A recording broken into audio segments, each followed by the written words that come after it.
నాకు మంత్రి గారు స్వయంగా చెప్పారు.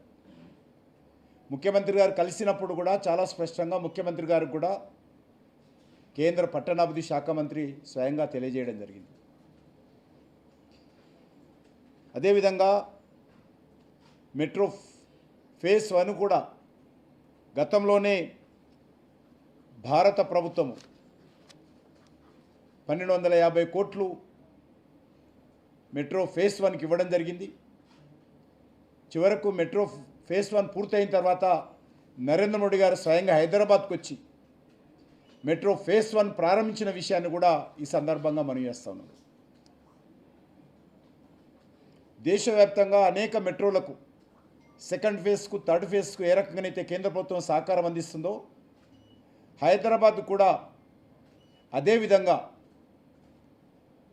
మరి టెక్నికల్గా కానీ ఫైనాన్షియల్గా కానీ మరి చర్చించి రాష్ట్ర ప్రభుత్వాన్ని సహకరిస్తే తప్ప ఇది తెలంగాణ కాబట్టి కిషన్ రెడ్డి గారు వద్దన్నారు కాబట్టి ప్రాజెక్టులు ఎక్కడ ఆగవు. ఇంత అనాలోచితంగా దుందుడుకు విధానంతో ముఖ్యమంత్రి మాట్లాడము ఏమాత్రం సమంజసం కాదు. తెలంగాణ అభివృద్ధి పట్ల మాకు చిత్తశుద్ధి ఉంది. మాకు ఎవరి సర్టిఫికెటు అవసరం లేదనే విషయాన్ని ఈ సందర్భంగా మనవి చేస్తున్నాను. నాకు కానీ కేంద్ర ప్రభుత్వానికి కానీ మోడీ గారికి కానీ రేవంత్ రెడ్డి సర్టిఫికెటో కాంగ్రెస్ సర్టిఫికెటో మాకు అవసరం లేదు.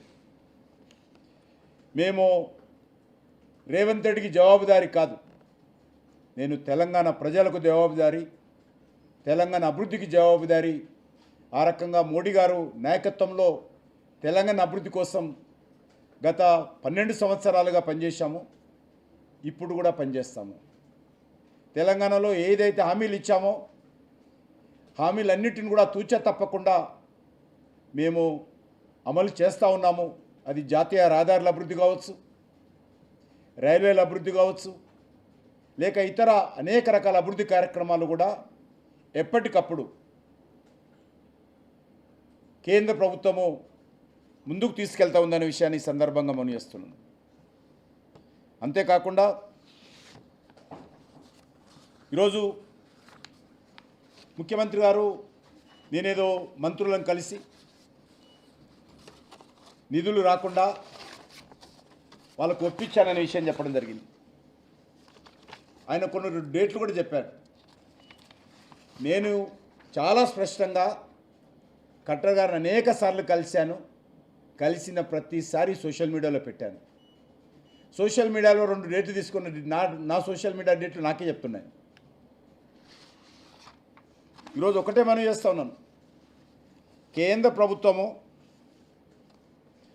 మరి అనేక రకాలుగా తెలంగాణ అభివృద్ధి కోసం పనిచేస్తూ ఉన్నాము. తెలంగాణ బిడ్డగా ప్రత్యేక రాష్ట్ర సాధన కోసం నిరంతరం పోరాటం చేసినటువంటి వ్యక్తిగా చివరకు ఢిల్లీకి వచ్చి 2 సార్లు ధర్నాలు నిర్వహించి ఏపీ భవన్లో లోక్సభకు రాజ్యసభకు మధ్యలో బిల్లు పాస్ కావాలని అమరణ నిరాహార దీక్ష చేసి బిల్లు పాస్ అయిన తర్వాతనే ఏపీ భవన్లో ఆ రోజు అమరణ నిరాహార దీక్ష విరమించిన విషయాన్ని ఈ సందర్భంగా మనం చేస్తా ఉన్నాం.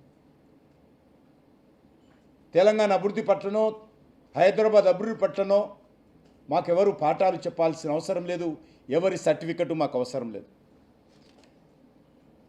అది కాకతీయ మెగా టెక్స్టైల్ పార్క్ కావచ్చు, లేక సుమారు 1,75,000 కోట్ల రూపాయలతోటి తెలంగాణలో జాతీయ రహదారుల అభివృద్ధి కావచ్చు, లేక 42 రైల్వే స్టేషన్లు